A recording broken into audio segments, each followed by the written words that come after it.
ಪೊಲೀಸರಿಗೆ big shock. ದೂರು ನೀಡಿದ ಕೆಲವೇ ಗಂಟೆಗಳಲ್ಲಿ ಪೊಲೀಸರಿಗೆ ಫೋನ್ ಬರುತ್ತೆ. ಸಾರ್ವಜನಿಕರಿಂದ ಪೊಲೀಸರಿಗೆ ಫೋನ್ ಬರುತ್ತೆ. ಕಿಡ್ನಾಪ್ ಆದ ಕೆಲವು ಗಂಟೆಗಳಲ್ಲಿ ಸಂತ ಮಾಗಲೂರು ಮಂಡಲಂ ಬಳಿ 2 ಮೃತದೇಹ ಬಿದ್ದಿದೆ ಅಂತ ಸಾರ್ವಜನಿಕರು ಕರೆ ಮಾಡಿದವರು ಪೊಲೀಸ್ನವರಿಗೆ ತಿಳಿಸ್ತಾರೆ. ಕೂಡಲೇ ಸ್ಥಳಕ್ಕೆ ಧಾವಿಸ್ತಾರೆ ಪೊಲೀಸರು. ಆಗ ಅವರಿಗೆ ಶಾಕ್ ಆದಿತ್ತು. ಯಾಕೆ ಅಂತ ಹೇಳಿದ್ರೆ, ವೀರಸ್ವಾಮಿ ರೆಡ್ಡಿ ಪ್ರಶಾಂತ್ ರೆಡ್ಡಿಯನ್ನ ಕತ್ತು ಸೀಳಿ ಹತ್ಯೆ ಮಾಡಿ ಹೋಗಿದ್ರು ಆ ಹಂತಕರು. 6 ಜನ ಹಂತಕರು, ವೀರಸ್ವಾಮಿ ಮತ್ತು ಅವರ ಮಗ ಪ್ರಶಾಂತ್ ರೆಡ್ಡಿಯನ್ನ. ಮೂಲತಃ ಸಂತ ಮಾಗಲೂರಿನವರೇ ಆಗಿದ್ದ ಕೆ ವೀರಸ್ವಾಮಿ ಸಂತ ಮಾಗಲೂರಿನವರು ಅನ್ನೋದು ಗೊತ್ತಾಗ್ತಾ ಇದೆ. ಬಹಳ ವರ್ಷಗಳ ಹಿಂದೆ ಬೆಂಗಳೂರಿಗೆ ಆಗಮಿಸಿದ್ರು ಮತ್ತು ಇಲ್ಲೇ ಸೆಟ್ಲ್ ಆಗಿದ್ರು. ವೀರಸ್ವಾಮಿ ಅವರು ಇಲ್ಲೇ ಬಿಸ್ನೆಸ್ ಮಾಡ್ಕೊಂಡಿದ್ರು. ಕಾಡುಗೋಡಿಯಲ್ಲಿ 2 ಮಕ್ಕಳು ಪತ್ನಿಯೊಂದಿಗೆ ಇವರು ವಾಸ ಮಾಡ್ಕೊಂಡಿದ್ರು. ಕಾಡುಗೋಡಿಯಲ್ಲಿದ್ರು. ರಾಜ್ಯ ಬಿಜೆಪಿಯಲ್ಲಿ ಗುರುತಿಸಿಕೊಂಡಿದ್ದ ಕೆ ವೀರಸ್ವಾಮಿ ಮತ್ತು ಅವರ ಪುತ್ರ ರಾಜ್ಯ ಬಿಜೆಪಿಯಲ್ಲಿ ಇವರು ಗುರುತಿಸಿಕೊಂಡಿದ್ರು.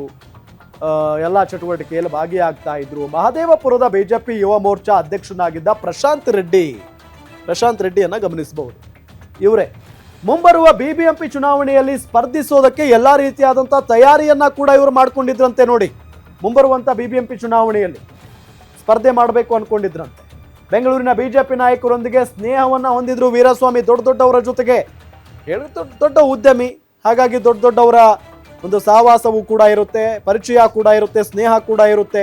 ಅದರಲ್ಲೂ ಬೆಂಗಳೂರಿನ ಬಿಜೆಪಿ ನಾಯಕರೊಂದಿಗೆ ಜಾಸ್ತಿ ಸ್ನೇಹ. ಪ್ರಧಾನಿ ಮೋದಿ ಜೊತೆಗೆ ಫೋಟೋ ತೆಗೆಸಿಕೊಂಡಿದ್ದ ವೀರಸ್ವಾಮಿ. ಎಲ್ಲಿಯವರೆಗೂ ಇತ್ತು ಅಂದ್ರೆ, ಪ್ರಧಾನಿ ನರೇಂದ್ರ ಮೋದಿ ಅವರ ಜೊತೆಗೆ ಇವರು ಫೋಟೋ ಕೂಡ ತೆಗೆಸಿಕೊಂಡಿದ್ರು. ಅಂದ್ರೆ ಅವರನ್ನು ಕೂಡ ಭೇಟಿ ಮಾಡಿದ್ರು. ನೋಡಿ, ಪೊಲೀಸ್ನವರಿಗೆ ಕರೆ ಮಾಡಿದ ನಂತರ ಸಾರ್ವಜನಿಕರು ಅಲ್ಲಿಗೆ ಹೋಗ್ತಾರೆ. ಪೊಲೀಸ್ನವರು ಈ ಒಂದು ಫೋಟೋಗಳನ್ನ ನಾವು ತೋರಿಸ್ತಾ ಇದ್ದೀವಿ. ಅಲ್ಲಿ ಹೋದ ತಕ್ಷಣ ಆ 2 ಹೆಣಗಳು ಅಥವಾ 2 ಮೃತದೇಹಗಳನ್ನ ನೋಡಿ ಶಾಕ್ ಆಗಿಬಿಡ್ತಾರೆ. ಹೆಂಗು ಕೊಂದಿದ್ರು ಅಂತ ಅಂದ್ರೆ, ಆ ಹಂತಕರು ಕತ್ತು ಸೀಳಿರ್ತಾರೆ. ಕತ್ತು ಸೀಳಿ ಆ 2 ಕೊಲೆ ಮಾಡಿ ಹೋಗಿರ್ತಾರೆ, ಅಲ್ಲೇ ಬಿಸಾಡಿ ಹೋಗಿರ್ತಾರೆ. ಅಷ್ಟು ಭಯಾನಕವಾಗಿ ವೀರಸ್ವಾಮಿ ಮತ್ತು ಅವರ ಪುತ್ರ ಪ್ರಶಾಂತ್ ರೆಡ್ಡಿಯನ್ನ ಕೊಲೆ ಮಾಡಿರೋದು ಇದೇ ಘಟನಾ ಸ್ಥಳ. ಬಹಳಷ್ಟು ವಾಹನಗಳು ಪ್ರತಿನಿತ್ಯ ಓಡಾಡುವಂತ ಸ್ಥಳ ಅದು. ಬಹಳಷ್ಟು ವಾಹನಗಳು.